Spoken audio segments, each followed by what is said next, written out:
안녕하세요. 보상가배상TV입니다. 들 경향이 무조건적으로 다음을 봉사가 읽어보는 코너 호모 이코노미스입니다. 이게 바로 고지의무라는 것 때문인데요. 의학적으로 인간관계가 없다라고 하면은 네. 지급을 받을 수 있는 거고요.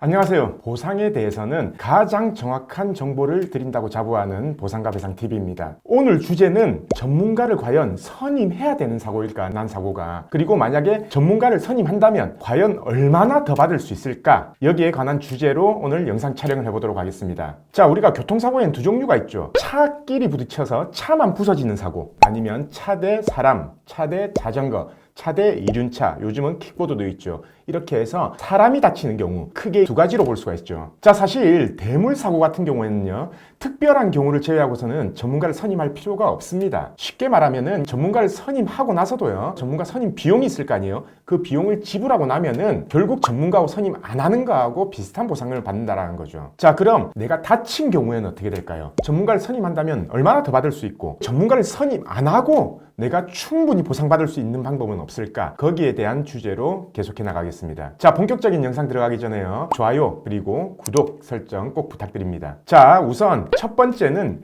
전문가를 꼭 선임해야 되는 사건에 대해서 제가 알려드리겠습니다. 제가 여러 영상에서 강조했지만요, 사망사고, 그리고 확실히 연구장애가 예상되는 진단명, 그리고 절단사고라든지 신체에 마비가 오는 사고, 그때는 꼭 전문가를 선임해야 되고요. 그리고 각각 진단명들이 있잖아요. 내가 연구장애가 나오는지 한시장애 나오는지는 사실 피해자가 알긴 힘듭니다. 그래서 앞으로는 어떤 진단명, 이럴 경우에는 한시장애다, 이럴 경우에는 연구장애다, 이런 부분에서는 각각 진단명별로는 앞으로 이제 계속 촬영해 나갈 계획이고요. 자, 우선 앞에 제가 연구장애가 무조건 예상되는 경우에는 전문가를 선임해야 된다고 했죠. 아마 이게 물어볼 겁니다. 어떤 부상, 어떤 진단 등이 이 연구장애에 해당되냐? 물론 여러 가지 경우가 있습니다. 일단 골절로 보면요, 척추의 골절로 인해서 수술을 한 경우, 피인을 박는 경우는 연구장애에 해당이 됩니다. 그리고 십자인대가 파열된 경우도 연구장애에 해당이 돼요. 당연히 절단이나 1년 6개월 이상의 마비가 지속되는 경우에는 이것 또한 연구장애로 인정이 되죠. 그리고 어깨부터 발끝까지 해서 각 관절이 있죠. 어깨, 팔꿈치, 손목, 손가락, 그리고 고관절, 무릎, 복관절, 그리고 발가락까지 관절 내에서 골절이 돼서요, 피인을 받고 수술을 하고 나중에 피인 제거를 했는데도 불구하고 이 관절 움직임이 불분명하다라고 하면은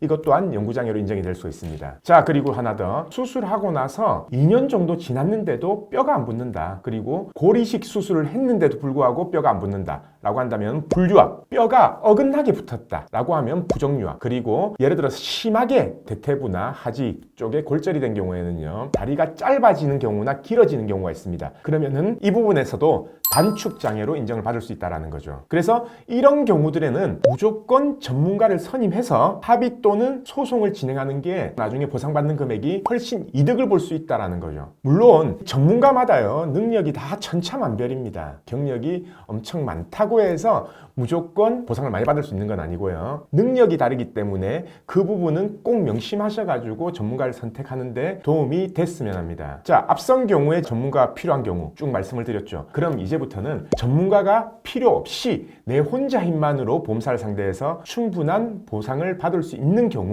그 경우를 제가 설명드리겠습니다. 다시 말하자면 앞의 경우를 제외하고서는요, 한시장애가 예상된다, 그냥 뼈가 부러졌는데 수술했다, 이런 경우는 사실 전문가 없이도 충분한 보상을 받을 수 있고요, 잘못 판단해서는 괜히 전문가를 선임할 필요가 없는데 전문가를 선임했다, 그러면 나중에 수임료를 줘야 되겠죠. 이 수임료를 지불하고 나면요, 결국은 혼자서 보험사하고 합의할 수 있었던 금액, 그 금액보다 더 작게 될 수도 있다는 거죠. 그래서 오늘 영상 충분히 보시고 공부를 조금 하시고요, 절대 피해 안 봤으면 좋겠습니다. 그래서 전문가를 컨택을 하거나 알아볼 때도요, 딱 한 명만 만나가지고, 아니면 누구 소개로 하지 마시고, 인터넷에는 요새 정보가 되게 많아요. 지금 이런 유튜브들도 보시면은 내가 이 정도 진단명이다 그러면은 어느 정도 받아야 된다라는 게 정확하게 계산이 됩니다. 그 계산된 금액을 보험사에 요구하는 거고요. 자, 이제부터는 전문가 선임 없이 어떤 경우에 전문가를 선임하는 것만큼의 효과를 가질 수 있고 합의금을 요구할 수 있고 받을 수 있는지 간략하게 설명을 드릴 거고요. 제가 항상 강조하던 거 있죠. 전문가를 선임할 때는 꼭 여러 명한테 물어봐라. 그리고 내 지금 현재 부상에서 예상되는 금액이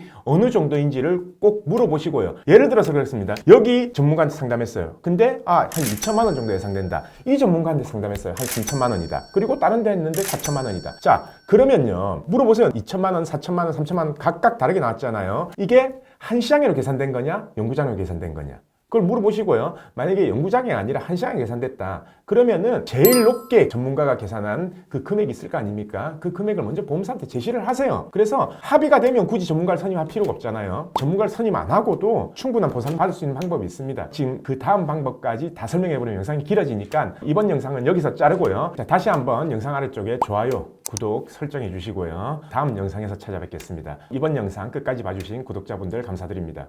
저희 보상과 배상 로펌은요, 전화, 카카오톡, 폰메일 상담, 카페 상담 등으로 상담받을 수 있습니다. 저희는 서울과 부산에 사무실이 있고요. 전국 번호는 1544-3102로 문의 주셔도 되고, 카카오톡에서 보상과 배상을 검색하셔서 카톡으로 문의 주셔도 됩니다. 그리고 이 영상 댓글란을 보시면 메일로 신청하는 링크를 클릭하셔서 자세하게 작성해 주셔도 저희가 전화를 드리고 있습니다. 단 이게 후유장애가 남지 않는 2, 3주 진단 같은 경우에는요, 유선 상담을 하지 않고 있는 점 양해 부탁드리겠습니다.